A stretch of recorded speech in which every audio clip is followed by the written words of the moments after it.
Bueno, entonces ya se está grabando. Ok, entonces nada más para recapitular, estábamos hablando de que vamos a terminar de ver este artículo en el que ocupa la información mutua para clasificar como una medida de distancia entre organismos a partir de la secuencia. Y es importante ver que esta herramienta no está ocupando, no está ocupando alineamientos.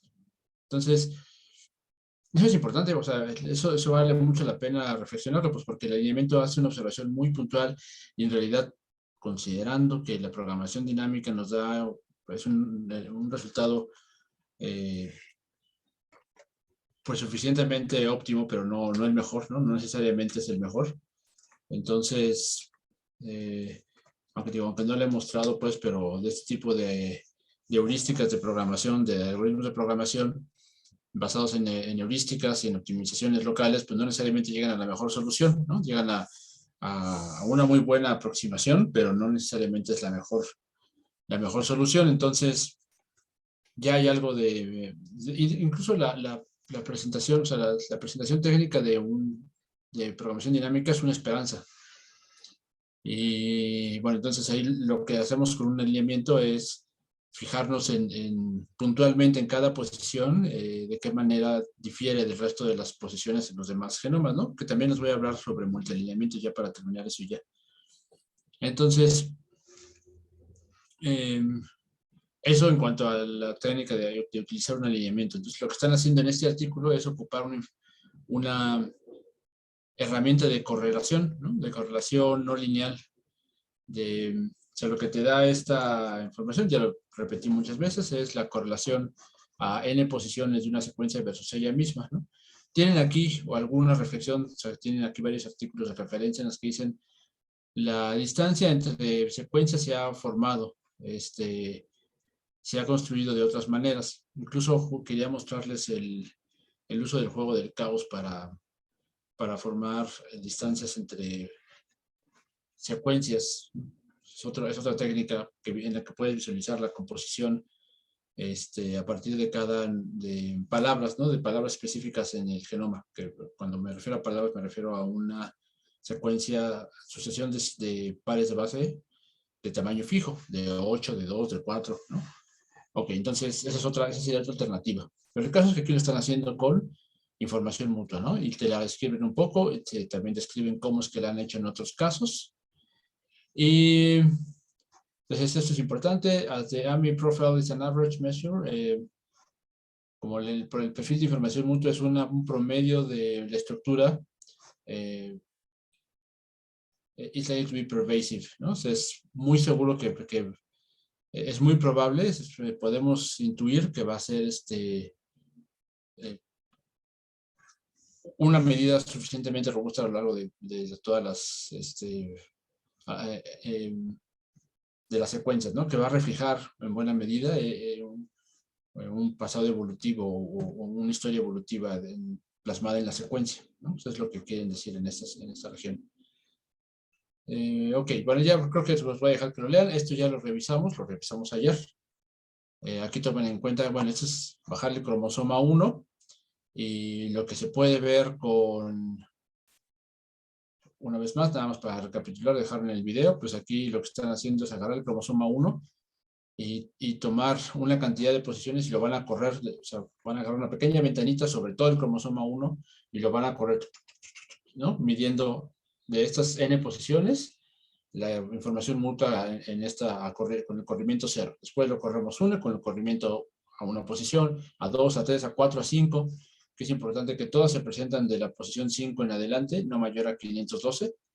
¿Por qué no mayor a 512? Pues porque como pueden ver decae mucho, ¿no? Entonces aquí ya después de 512, en alguna parte del artículo dicen que ya no tiene mucho sentido, lo que nos importa es este perfil muy al inicio, ¿no?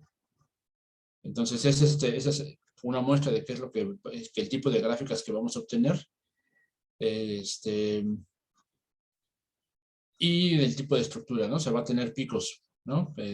Muy comúnmente. Entonces, lo primero que resalta es que lo hacen, ¿no? Con varios cromosomas del ser humano, los empalman y pues obtienen esa estructura, los hacen con varios cromosomas del ratón, ¿no? De musculus, y los empalman y pues aquí hay varias cosas importantes aquí, ¿no? Pero lo primero es, mira, pues de empalmarlos, no son idénticos, nadie esperaría que lo fueran, pero son muy parecidos, ¿no? Es decir, pareciera que la naturaleza echó a mano de algún algoritmo, de alguna forma de construir muy similar a lo largo de todos los cromosomas. ¿No? Eso es importante, creo que eso es importante reflexionarlo también biológicamente, ¿no? El mecanismo biológico por el que aunque estemos plasmando información en cada gen y a la vez en cada cromosoma, pues esta no parece variar demasiado, ¿no? Y lo mismo sucede con el ratón. Y aquí la parte importante es que no se parecen entre ellos. Bueno, podrán decir, bueno, sí, Paichu varias veces, pero y aquí les dije ayer que se puede construir, ¿no? Una medida, una herramienta para diferenciarlos, que es lo que vamos a ver hoy. Pero a grandes rasgos, sí, primero el ojímetro nos dice, bueno, pues no, la verdad es que no son tan similares, ¿no? Pues así podría distinguir con suficiente experiencia de uno del otro. Pero también lo hacen para otros organismos, ¿no? En este caso, un gusanillo, C. elegans, esa es la parte que me llama la atención. Esto se ve que no lo revisó un biólogo, porque elegans, o sea, C. elegans debe venir en cursiva y con E minúscula. Lo mismo Saccharomyces cerevisiae, cerevisiae, debe venir en cursivas y con la C en minúscula, pero bueno, es pequeñez, ¿no? Entonces aquí se ve claramente que estos perfiles son distintos de estos perfiles, ¿no? Entonces, aquí está interesante, ¿no? Lo repetido, el patrón tan, tan marcado que puede tener Saccharomyces. En fin, eso es parte de lo que hicieron, ¿no? Entonces, aquí la parte interesante es cuánto se requiere de... La buena parte de lo que hace el artículo es ver qué tanto requiero para formar esto que llaman una firma, ¿no? O sea, y es importante que revisen qué diablos queremos hacer por firma. Vaya, cuando te piden firmar un documento, cuando nos piden firmar un documento, pues claramente no significa dejar un ensayo de quién es la persona, ¿no? Es que es una pequeña línea en la que vamos a dejar un garabato que nos identifique, ¿no? Entonces, los rasgos, los trazos que dejemos allí en el papelillo pues deberían ser únicos, que igual son muy reproducibles, ¿no? Por otro ser humano, pero lo importante es que lo que intentamos es decir, es de plasmar un garabato que diga que esa persona, que ese garabato lo dejó a quien le pidieron dejarlo, nada más y no a otra persona, ¿no? Lo mismo hacemos con las firmas electrónicas, es una secuencia, ahí tiene más chiste, pues, es una secuencia basada, ¿no? Que abstrae alguna serie de datos y esa secuencia esperamos que sea única, ¿no? Bueno, en general podemos decir que lo es. Eh, y eso es lo importante, no mandamos 4 gigas de información, sino una cadena de 1024 o 2048 posiciones o símbolos, ¿no? Eso es lo que es una firma. ¿No? Para no examinar todo un objeto, pues queremos un pequeño resumen y abstracción que identifique de manera unívoca, ¿no? Ese objeto. Entonces, eso es lo que están haciendo es lo que queremos, ¿no? O sea, cuando pedimos una firma genómica, pues queremos una pequeña secuencia, queremos algún método que reconozca de todo el cromosoma, de todo el organismo, obtener algún resumen, algún identificador único del organismo, ¿no? Y pues aquí lo que estamos viendo, cualquiera que haya visto primero estas gráficas y luego haya escuchado la pregunta, podría decir, pues este perfil, ¿no? O sea, con las no sé cuántas posiciones tomaron, ahí lo especifican, la verdad es que ya no me acuerdo muy bien, ¿no? Yo creo que yo tomé la tercera parte, pero creo que ellos, algo así como 5,000 pares de base. Mira, si tomamos este perfil, pues como que ya se distingue muy bien entre estos, ¿no? Como que podría ser, es decir, 5,000 es menor que 4 gigas bueno, que varios megas de información, son gigas, ¿no? Sí llega a ser gigas. Bueno, es que varía mucho entre organismos, pero también es lo importante, ¿no? O sea, esto sería un perfil, un vector de valores reales del mismo tamaño. Y eso nos importa mucho, computacionalmente o matemáticamente hablando, porque pues al ser vectores del mismo tamaño, pues los podemos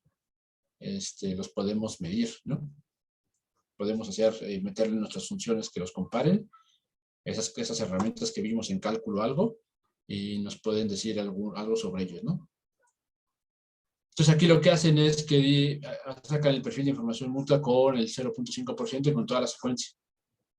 Eso es solo un ejemplo, pero no deja de estar bien interesante que con solo el 0.5% es suficiente para tener, ¿no? Para tener básicamente el mismo perfil, ¿no?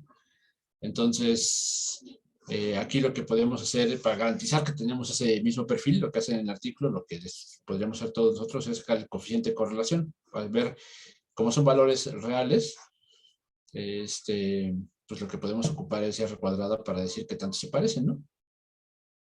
Aquí se pueden hacer eso. Aquí se ponen a determinar el coeficiente de correlación para diferentes tamaños, para 5,000, para 10,000, para 15,000, o sea, no sabían cuál, ¿no? O sea, esto lo averiguamos estadísticamente. Esa es la pregunta, y desde qué tamaño tendría que ser la secuencia para obtener ya un coeficiente de correlación aceptable. ¿Qué es aceptable? Pues no sé, el 85%, ¿no? Entonces sacamos, ¿no? Vamos variando el tamaño de las secuencias y vemos que para 5,000, o sea, estos ya no contaron, pero para el coeficiente de correlación de 85% se obtiene ya con 5,000, ¿no?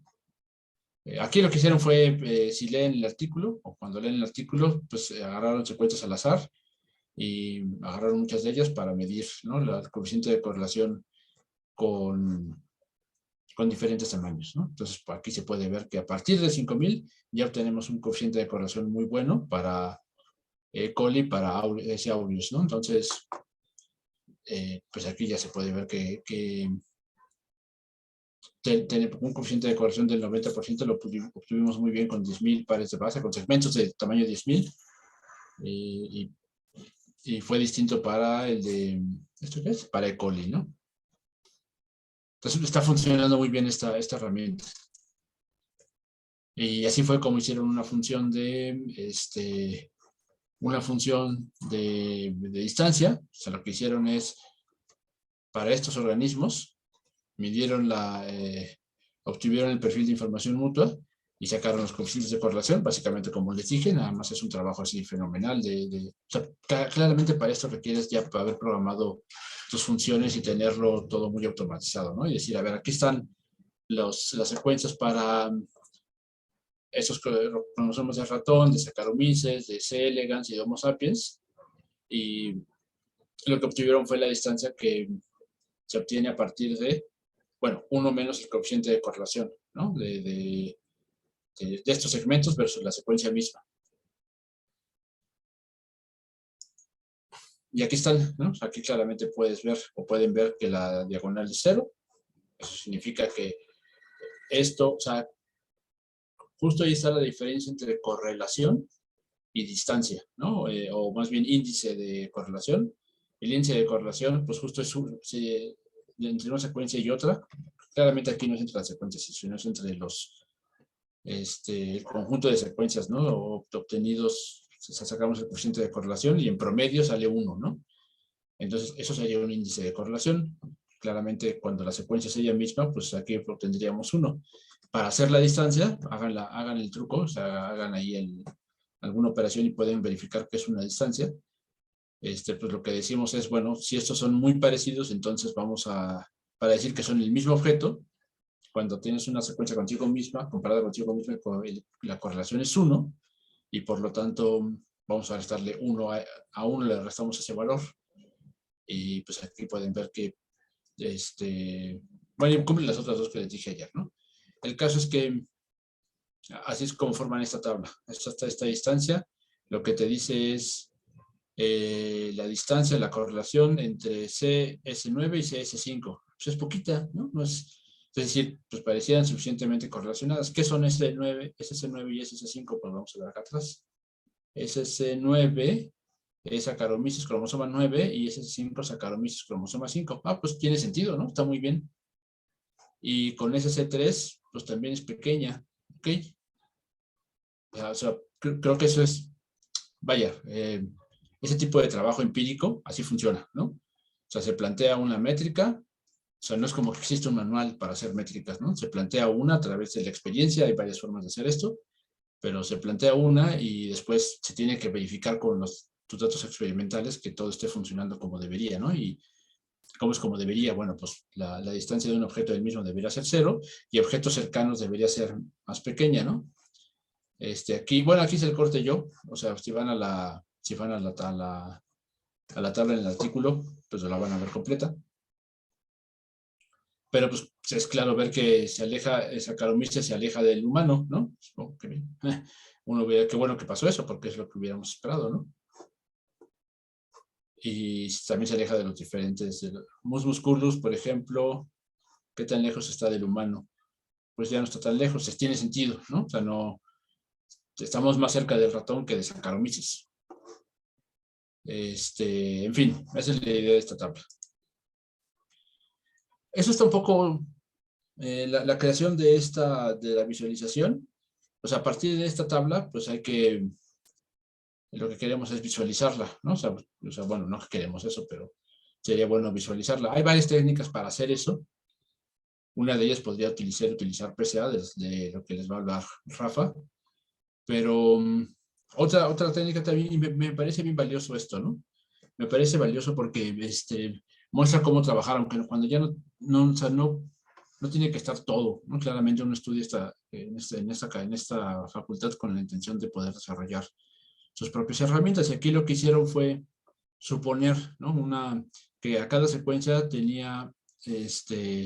estaba siendo jalado por diferentes fuerzas. Léanlo con detalle si quieren, lo podemos platicar, pero esencialmente lo que están haciendo es integrar numéricamente un concepto que se idearon, ¿no? O sea, que si cada una de estas secuencias, que originalmente empiezan con valores al azar, vectores en R2 o en R3, en R2 si lo queremos presentar en el plano y en R3 claramente con esta cuestión como de profundidad, lo que hacen es que asumen estos valores también están en el cuadrado unitario, lo que significa que están entre 0 y 1 y 0 y 1, ¿no? En X y en Y.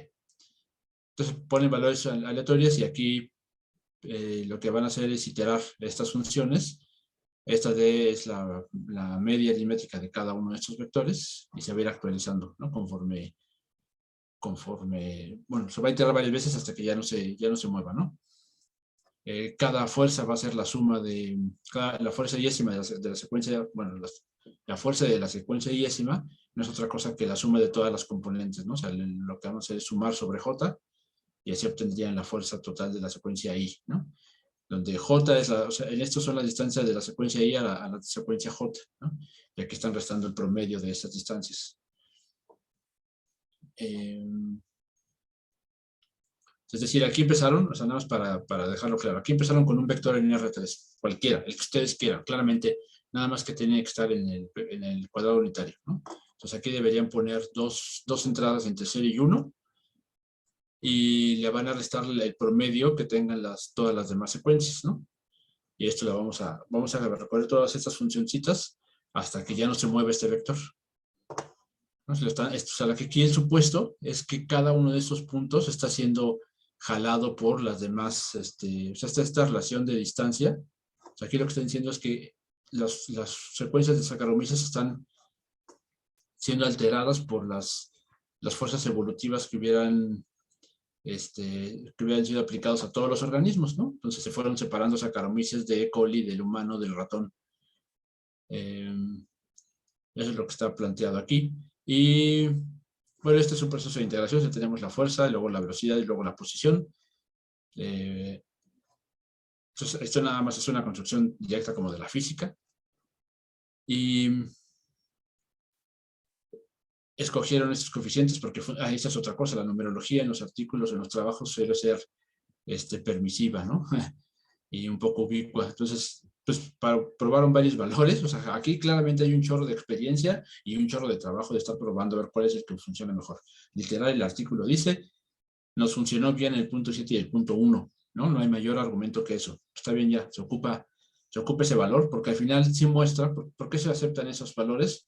Porque al final sí muestran, eso es lo que se muestra con esa tabla que mostramos, con esta tabla que está, disculpa, que está aquí, se formó este diagrama.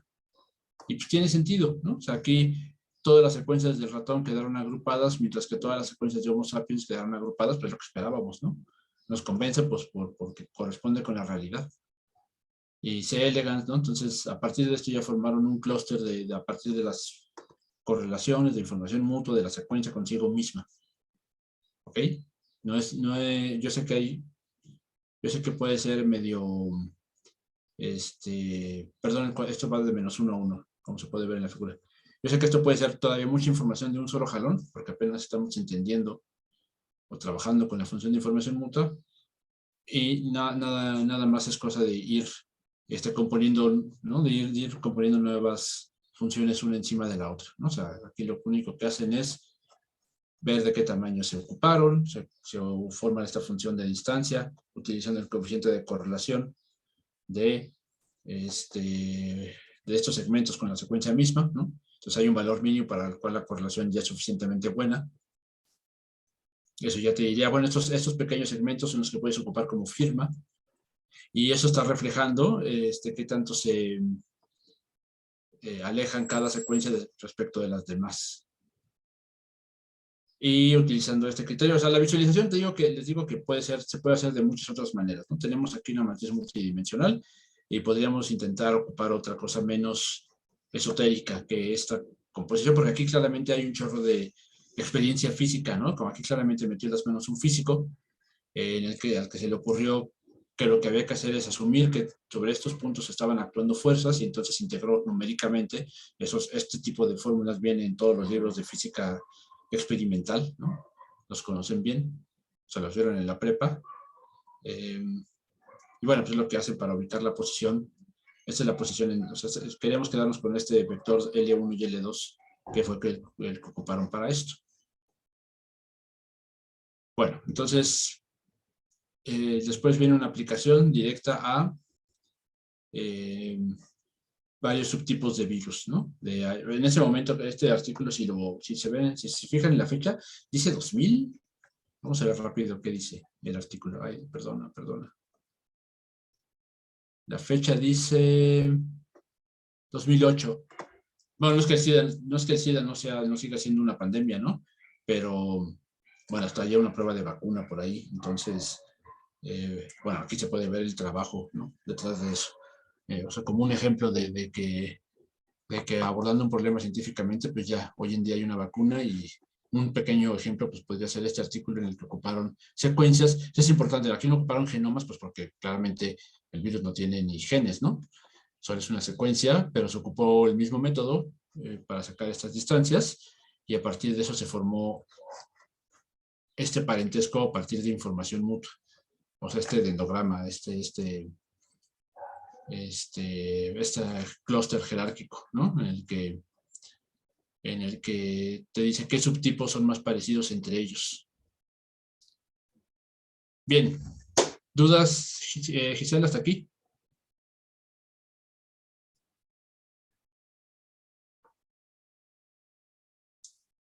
Ok. ¿Pudieron bajar? O sea, ¿pudiste bajar las secuencias? No lo echen en saco roto, mi sugerencia es que lo intenten, pero aquí pues la pregunta es esa, ¿no? ¿Pudieron bajar o intentaste bajar los otros genomas y lo intentaste reproducir? Porque si no, inténtalo, ¿no? Ok. Sí, ahí la sugerencia es, pues ahí está el notebook, es cosa de que operen con él para, pues para entender, ¿no? Este tipo de, de técnicas, ¿no? Y que no se queden con la idea de que todo es hacer un alineamiento para ver relaciones de parentesco evolutivo entre organismos. Bueno, creo que aquí se quedó. Bueno, sí, este es el mismo, esta es la relación el clustering jerárquico de los subtipos de virus, ¿no? Es muy convincente, pues, de ver los colorcitos, pues sí, era lo que esperaban, ¿no? Que los mismos, o sea, justo aquí uno podría decir, ¿cómo podrías no estar convencida o convencidos? Pues porque si yo lo presento con este método y veo que los verdes están metidos en los azules y, bueno, pues, o sea, la argumentación está buena, pero ya a la hora de visualizarlo o a la hora de ver este clustering, me salen cosas revueltas, estaría raro, ¿no? Bueno, entonces, déjame pausar. Muy bien, bueno, encontré la presentación del juego del caos. Esta es otra técnica para hacer la representación, esta cuestión de las firmas genómicas, ¿no? Mismo caso, el nombre no tengo idea de dónde salió, juego del caos. Pero es un juego, esa es una técnica que ocupa un sistema dinámico, ¿no? Ese sistema dinámico genera bueno, creo que aquí sale, es el que más se distingue como especial es este objeto, ¿no? Le llamamos triángulo de Sierpinski, y imagino que todos lo han visto o escuchado mencionar, al menos matemáticamente sí, pero los compañeros biólogos igual no lo han escuchado tanto. Decimos que es un fractal. Bueno, un fractal es un conjunto muy específico en matemáticas que tiene varias propiedades estadísticas o matemáticas importantes, pero a grandes rasgos se puede decir que es una imagen que se parece a sí misma. O sea, si yo hago zoom a esta región, se va a aparecer, o el conjunto es idéntico o sea, si yo me fijo en el conjunto en su totalidad, va a ser idéntico a una subsección que yo agarre en cualquier lado, ¿no? Entonces esto se agarran un triángulo y le quitan la tercera parte interior, ¿no? O sea, que sacan la mediana de cada lado, lo quitan, y después a cada uno que queda le quitan lo mismo, la región interior que se construye a partir de cada mediana, y así, ¿no? Para todos los triángulos, ¿no?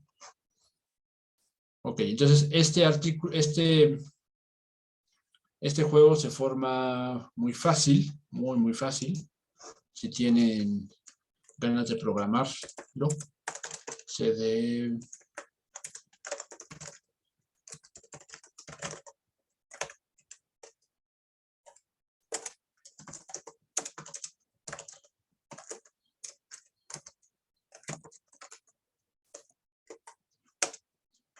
Se forma esencialmente así.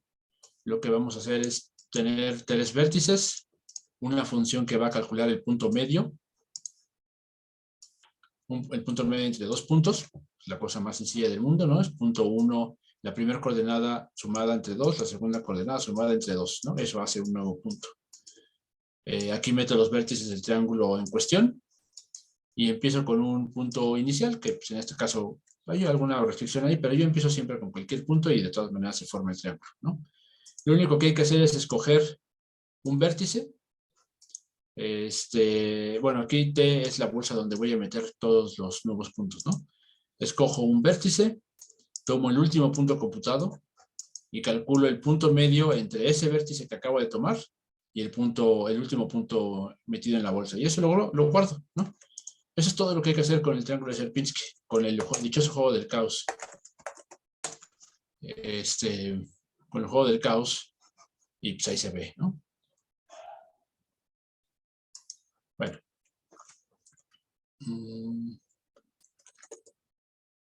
Genio plot Sierpinski.dat using 1 versus 2.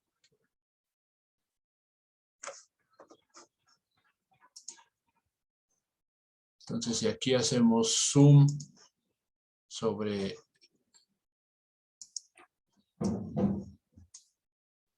cualquier región, ahí está. El triángulo es igualito a él mismo. Pues el conjunto total es igual a cualquier región. Aquí se va decolorando porque ya no hay tantos puntos, pero pues es igualito. Esto es lo que llamamos un fractal. Bueno, entonces este triángulo, este sistema dinámico, tenía solo 3 aristas, ¿no? Vamos a jugar lo mismo, vamos a hacer lo mismo, pero con con las secuencias. Pues esta representación, así se llama, CGR, es Chaos Game Representation, ¿no? ¿Qué van a hacer? Van a dividir su cuadrado en subcuadrados. O sea, aquí vamos a definir como palabra la longitud no dímeros, sino de cámeros, ¿no? Que querramos tomar de nuestra secuencia genómica.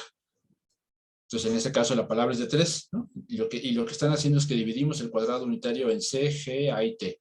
Y luego cada uno de estos lo vamos a dividir en el mismo orden. lo vamos a dividir entre 4 y aquí va C, G, A, T y nos queda una palabra CG, CC, perdón, CG, CA y CT, ¿no? Lo que está aquí.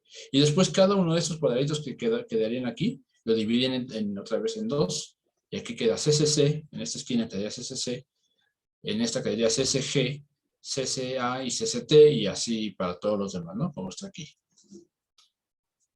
Bueno, aquí están haciendo referencia a la última región, ¿no? Muy bien, entonces lo que vamos a hacer, o sea, esto lo que me está diciendo son coordenadas para las cuales yo voy a pintar o sea, aquí voy a tener una matriz, cada una con una coordenada para secuencias de tamaño 3, ¿no? Entonces yo voy a leer mi genoma, bueno, lo voy a hacer para tamaño 8, pero voy a leer los siguientes 8 símbolos y voy a poner o sea, si mi secuencia es CCAATTGG, por decir algo, me voy a esa coordenada en esta matriz y le sumo un 1, ¿no? O sea, es una matriz de 8 por 8 y le voy sumando un 1 dependiendo de qué cámara leí. Muy bien, entonces eso lo hacemos para la cantidad de secuencias que ustedes gusten. Y hay Thermus thermophilus, es una bacteria termófila, sí, pues que se puede encontrar en medios muy ácidos, ¿no? Entonces, donde creíamos que no había vida, sí hay vida, y particularmente está esta madre, ¿no? Ahí pasándola chévere en estas chimeneas de volcanes submarinos. Entonces, aquí recuerda que aquí abajo teníamos A y T, y arriba teníamos C y G. Entonces, este diagrama, lo que hicimos aquí, lo que hicimos, ¿eh? Pero sí lo hice. Ah, sí, esto lo hice yo. Ah, ya tiene sentido, porque ya se me hacía raro que abajo estuviera A y T. Eso fue un error, bueno, una discrepancia en la representación de lo que yo hice versus lo que hicieron de cómo está presentado aquí. Esto es importante, pues, porque C y G tienen una unión. ¿Sí recuerdas eso? ¿Tú qué eres, Giselle, computóloga o bióloga?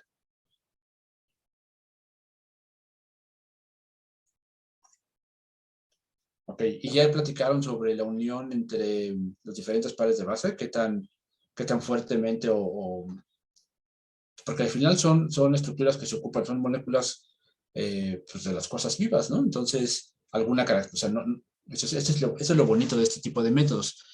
No estamos usando pares de base o estas secuencias al azar, nomás por gusto, ¿no? O sea, como que dame 4 metioninas y dame 5 triptófanos ¿no? Y así haces tu organismo. O sea, lo que estamos viendo con estos métodos es que hay eh, cierta preferencia de estructuras dependiendo del organismo, ¿no?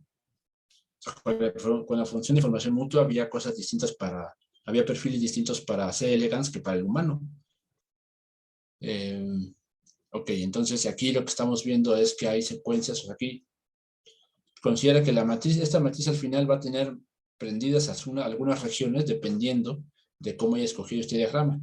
Entonces, si está más prendido el cuadrado inferior derecho, quiere decir que tiene más T's. Si está prendido el cuadrado superior derecho, quiere decir que tiene más G's. Si está prendido más bien, pues como la región arriba a la derecha, podemos inferir que tiene CGs, ¿no?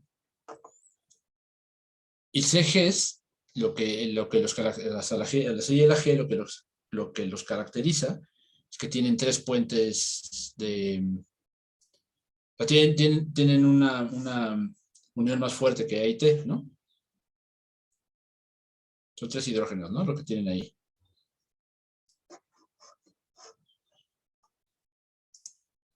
Es decir, aquí están las coordenadas. Mira, aquí está A y T, y aquí está, abajo está C y G. Aquí está la G. Y aquí adentro estaba la C, pero bueno, no se me dio en ese momento, ¿no?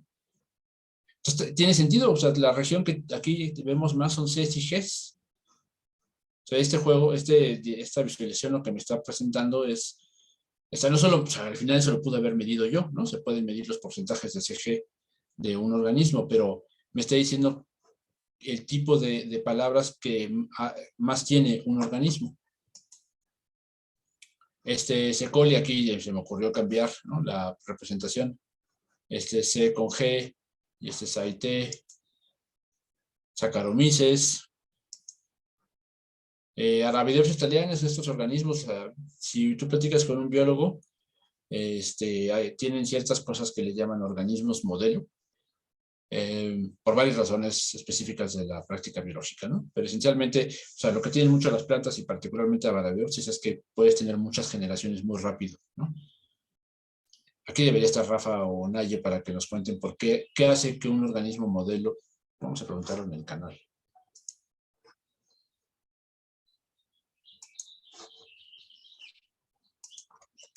Naye y Rafa.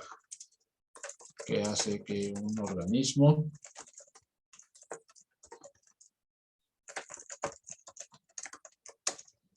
ahí tengo esa duda yo también? Entonces ya le preguntamos a Naye y a Rafa, que son los expertos en biología, y que nos digan cómo llega un organismo modelo a ser organismo modelo, ¿no? Entre ellos está Arabidopsis thaliana. Y el ratón, mira qué bonita estructura tiene el ratón, bueno, qué simpática, ¿no? O sea, también aquí hay claramente una estructura fractal, o sea, esta imagen, este patrón está a lo largo de todas estas regiones, ¿no? Y aquí sí se puede ver que ya hay más preferencia de uso de palabras que tienen, o sea, concentración de AIT. Sí, también fíjense que Homo sapiens, ¿no? Aquí sí se ven un poco los patrones que salen reportados en el artículo. Estos son los del artículo, mira, este es... Ay, creo que aquí me equivoqué. Porque mus musculus, a ver...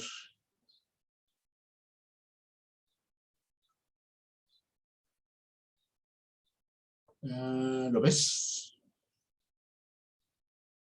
No estamos musculus, ¿verdad? Aquí. Claramente me da la impresión que me equivoqué. Porque este es el patrón de Homo sapiens, que es el que... O en una de esas se parece más, pero... O sea, no necesariamente me equivoqué, ¿no? Pinta, no tengo problema en aceptar eso, pero también habrá que ver si no se parecen en ese sentido mus musculus y Homo sapiens. Pero bueno, en general lo importante es que aquí la característica de patrones que salen con este juego, ¿no? Con 8 palabras, con palabras de tamaño 8. Ah, no, mira, aquí están ambos músculos. Sí sale igual, ¿no? Y mira, está simpático que el Homo sapiens. Ah, es que más bien lo que sucede es que el título... No, sí está aquí abajo. Qué raro. Bueno, ya, dejemos eso de lado. O sea, yo esto lo he presentado varias veces y de repente siempre le cacho algo nuevo. Pero lo importante es que en general el patrón, la forma de construirlos es la que les presenté y lo que obtenemos son estas visualizaciones. Y esa es otra cosa. Lo que queremos de estos métodos, pues sí, es claramente una relación numérica, ¿no? O sea, ahí habría que ver lo que dice la filosofía de la ciencia, pero ¿qué es lo que quieres con un método? Pues simplemente consistencia, supongo, ¿no? Parecido con la realidad, que mapea la realidad como la interpretamos, como la vivimos, y, y pues también nos gustaría que hubiera alguna interpretación numérica, pero pues también este tipo de visualizaciones plantean ideas, ¿no? Corroboran hipótesis, o invitan a generar más hipótesis. Vaya, muchas veces va a ser ese el trabajo del científico, ¿no? Como estar explorando, rascándole un poquito, presentar algo que sea consistente con la realidad, solo para explorar más, ¿no? Y sí, eventualmente hay que dar algún numerito. Esta es esta manía. Aquí claramente estos son distintos unos entre otros, ¿no?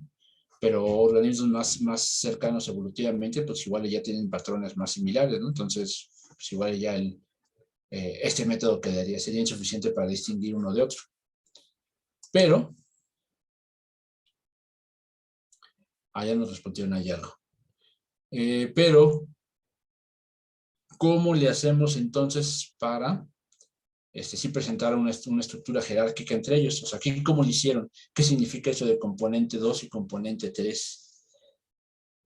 Aquí lo que estás viendo es una organización. ¿Qué diría este diagrama? Uno lo ve y dice, bueno, pues aquí, de alguna forma, o sea, claramente no aventaron diagramas al azar, ¿no? Claramente escogieron, entonces el chiste de esto es que escogieron la ubicación de cada diagrama. ¿Y qué podemos inferir del diagrama? Que Melanogaster está cerca de, esta es la mosca de la fruta. Melanogaster está cerca de ese pombe. Ahí voy a ver qué es eso. Aquí están tuberculosis, genitalium, sí, son organismos que deberían estar o están cercanos evolutivamente. Lo mismo pasa con, mira, los mamíferos más grandes quedan acá. Mus musculus, Homo sapiens. Está bien, ¿no? Tiene sentido que estén de este lado. ¿Cómo escogieron eso?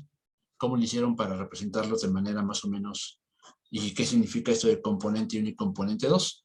Bueno, lo que significa es que van a haber un método de análisis multivariado que toma usualmente, bueno, no usualmente, toma matrices y las descompone en componentes. Aquí descartaron la componente 1 y se fijaron en la componente 2 versus la 3 para reflejar, como elementos de composición, ¿no? De reconstrucción. O sea, esta técnica de descomposición matricial o de descomposición espectral, que se llama PSA, lo que hace es que toma una matriz y te la descompone en vectores tales que sumados te recomponen la matriz. Claramente es lo que esperarías de una descomposición, ¿no? Nada más que aquí el primer componente tiene la característica de capturar la mayor varianza, el segundo componente tiene la característica de capturar el segundo eje más que varía más, el tercero que más varía, y así hasta el último que tuvieras. Está bueno, ¿no? Está bueno, aquí lo que estaban agarrando es cómo varió. ¿Por qué no el 1? Eso creo que lo puede responder. Bueno, creo que será mejor verlo cuando Rafa presente PCA, o más bien con ya esa teoría detrás lo podemos responder. Pero aquí lo importante es que escogieron un método para darle coordenadas a cada uno de estos diagramas, ¿no? También, también es lo importante de esto, es que no requieres de toda la secuencia, ¿no? O sea, aquí solo requieres de, incluso si tomas toda la secuencia se satura el diagrama. Eso es un poco lo que pasaría, lo que puedes imaginar que pasa, ¿no? Que si yo le sumo unos a todas las palabras, pues eventualmente voy a tener casi todas las entradas llenas. Entonces, bueno, ahí hay varios detalles también como de qué tamaño debería ser la palabra para que tenga sentido, ¿no? O sea, no debe ser del tamaño del genoma, pero pues tampoco va a ser de 2, ¿no? Como que hay un tamaño óptimo. Eso es fácil de responder con estadística. Pues justo aquí está, ¿no? O sea, justo lo que obtienes es, o sea, es que el primer componente obtiene una gran cantidad de varianza, pero o sea, eso pareciera no va a aportar mucha información. Pasa lo mismo que con información mutua. La primera región es muy, muy importante y opaca a todas las demás. Entonces, donde obtienes mayor varianza, mayor varianza o mayor divergencia entre los datos es de la 2 y 3, ¿no? Y eso es lo que están ocupando. Bueno, entonces son un par de métodos para obtener firmas genómicas. Es una parte del temario y al final me gusta mucho, o sea, para no quedarnos simplemente con que buscar patrones en una secuencia se restringe a hacer un alineamiento, a hacer estos perfiles, se llaman, se me fue el nombre, otro nombre que se me va. Matrices de motivos. Ahí, si le buscan en la literatura, una matriz de motivos significa poner secuencias alineadas y representar, hasta escogen tipografía distinta para hacer la representación, ¿no? Como que las regiones más conservadas tienen una letrota y las menos conservadas están apiladas en la posición donde hay más variación. Creo que eso está muy bien para detectar SNPs, para detectar cambios puntuales en un genoma. Es decir, es importante solo por eso, ¿no? Pero en general estos métodos lo que están haciendo es de manera rápida, o sea, en términos de obtener una firma, establecer relaciones de cercanía entre organismos, ¿no? Evolutivas. Es decir, eso es bueno como computólogos, como computóloga, lo puedes imaginarse como, bueno, en vez de operar con 30 gigas de todo el genoma, o 4, son como 4 del ser humano, pues con 5.000 pares de base, pues ya es suficiente, pues está genial, ¿no? En fin, eso es parte de lo que... Y bueno, la construcción, o sea, uno requiere tener la ventana abierta, ¿no? Las opciones abiertas para escuchar métodos nuevos, ¿no? No todo, una vez más, no todo es correlación de Pearson, no todo es un alineamiento. Hay que ¿no? Ingeniárselas para muy versátilmente andar ocupando herramientas de análisis estadístico distintas. Ok, pues creo que eso es todo respecto de las esta cuestión, esta técnica de firmas genómicas. Se puede utilizar. Sí, uno de los proyectos en otro semestre, como el primero de pandemia, uno de sus compañeros intentó hacer esto para utilizar una red de convolución. No nos fue muy bien, creo que a mí me gustaría retomarlo. Si te interesa, podría ser, se le puede explorar, ¿no? Hacer una red convolucional para que reciba, o no tiene por qué ser convolucional, podemos agarrar el perfil de información mutua, pero, o sea, es decir, me interesa esa pregunta sobre se puede utilizar para clasificar imágenes, o sea, sí, el juego del caos, o sea, imágenes así en general, o imágenes de qué. O sea, porque si al final hay un tipo de clasificación con el juego del caos sobre genomas. Te refieres como en general este método como aplicado a problemas de visualización computacional genéricos. Pues hay que pensarle, pues al final también tiene su costo, ¿no? Sí, como que estaría muy bueno poder obtener una firma de una imagen, ¿no? O sea, yo lo he intentado y me he encontrado artículos que hacen, por ejemplo, con audio con imágenes puedes saber qué imágenes se parecen y hacen una especie de hash, dependiendo del promedio de colores utilizados en ciertas regiones, ¿no? Y era muy útil. Esto para hacer juego del caos. Y aparte tendrías que, bueno, por mera curiosidad, sin afán de ganarle a ResNet o ese tipo de métodos, pues sí, se puede pensar en plantear algún juego de representación, ¿no? Un CGR sobre imágenes y ver a qué llegas. Sí, creo que puede pasar, ¿no? Pero hay que meterse un poquito a sistemas dinámicos para ver, para plantear esa representación de forma interesante.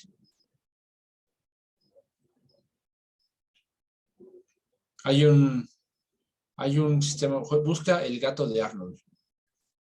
Bueno, puedo buscar yo. Vamos a ver si.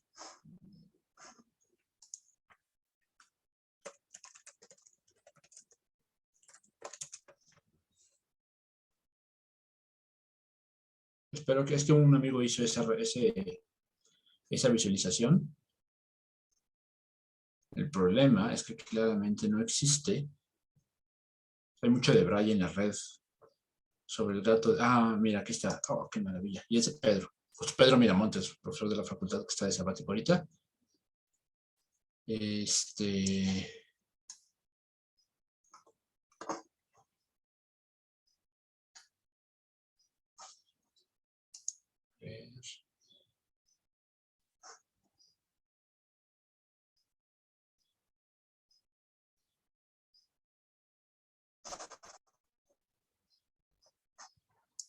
Voy a pausar la grabación. Bueno, para los que quieren ver, busquen el gato de Arnold en YouTube del doctor Pedro Miramontes.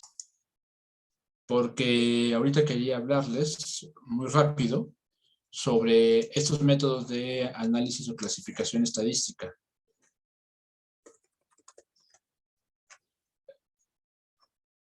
Pues algo que vamos a querer hacer es clasificar, ¿no? Poder clasificar una serie de puntos de forma binaria. A ver, vamos a tener, lo que usualmente vamos a tener como problema es una serie de muestras de un grupo y otra serie de muestras de otro grupo, ¿no? Nosotros podemos analizar y escribirlos con todo detalle, este grupo de puntos y este grupo de puntos, pero lo que nos gustaría mucho es poder generalizar esas características para que cuando llegue un punto nuevo, podamos decir, tú perteneces a la clase de puntos 1 o a la clase, dependiendo de dónde caes en este espacio, tú perteneces a la clase de puntos 1 o a la clase de puntos 2, ¿sale? Entonces, para eso usualmente hay técnicas como, son lo que le llaman, ya lo empezaron a ver con Rafa, ¿no? Estadística bayesiana. Eso es un poco lo que se está haciendo aquí, ¿no? O sea, lo que vamos a hacer, o lo que se puede hacer es, dependiendo de la clase de puntos que tengan, aquí tienes la clase, o sea, bueno, tienes clase 1 y clase 2, y podemos decir, con cierta probabilidad estás observando a la clase 1, dado el punto que tienes, ¿no? O sea, dado el punto que tienes, todo lo que... a ver, un poquito menos, porque sí me gusta esta presentación. Ver continuo, no. O sea, si yo tengo este punto, eso es lo que está dado, ¿no? Eso es lo que ya te dieron. Y a partir de eso, tú tendrías que decir, tú eres clase C1, clase C2. Bueno, Bayes contesta muy bien eso, ¿no? Solo hay que hacer estas cuentas con todos tus puntos. Entonces, la probabilidad de que tú estés observando la clase 1, dado el punto que tienes, se puede hacer de esta manera.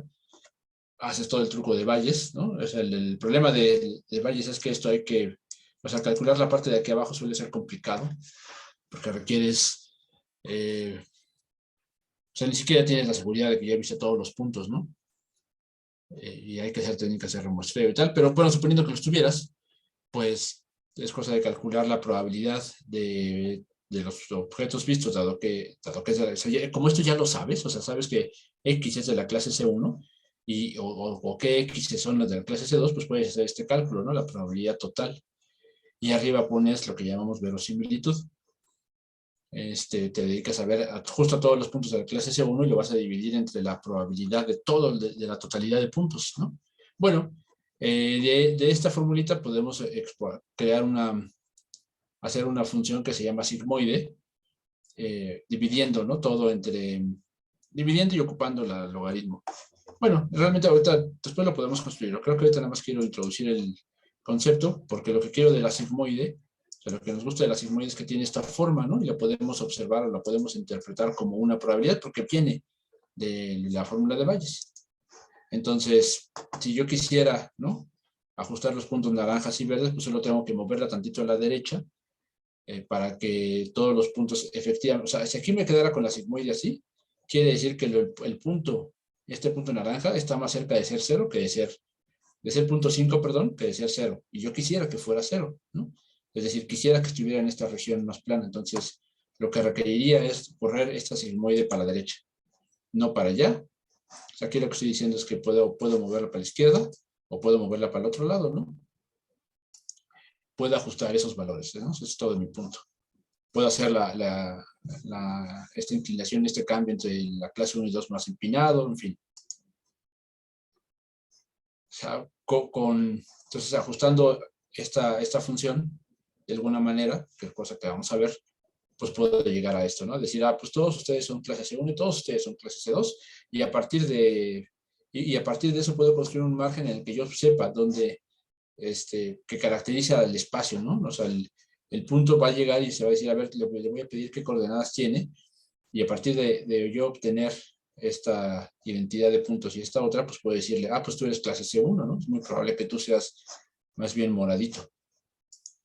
Estoy asumiendo que está más cerca. Bien, eso es lo que vamos a hacer con lo que, para calcular esa probabilidad tenemos que calcular o estimar la verosimilitud máxima de todos mis puntos, y eso lo podemos hacer multiplicando, ¿no? O sea, este modelo, esta S teta es la sigmoide, va a recibir al punto yésimo y la identidad del punto, ¿no? Y también todos los que no esos son los de clase 1 y estos son los de clase 2, y a partir de eso podemos estimar la verosimilitud para los puntos nuevos. El único problema es que flojera trabajar con multiplicaciones, ¿no? Y por eso vamos a sacarle logaritmo por todas las maravillas del logaritmo, y me queda esta función, ¿no? que maximiza la verosimilitud, y eso está más manipulable, porque yo sé la derivada de la sigmoide, yo sé la derivada del logaritmo, entonces si quisiera maximizar, pues voy a seguramente tener que hacer derivadas, ¿no?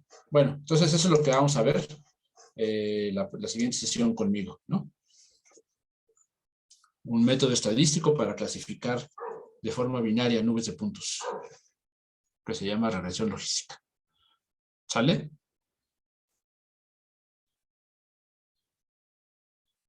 ¿Dudas?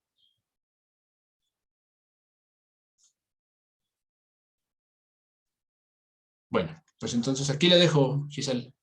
Voy a detener la grabación.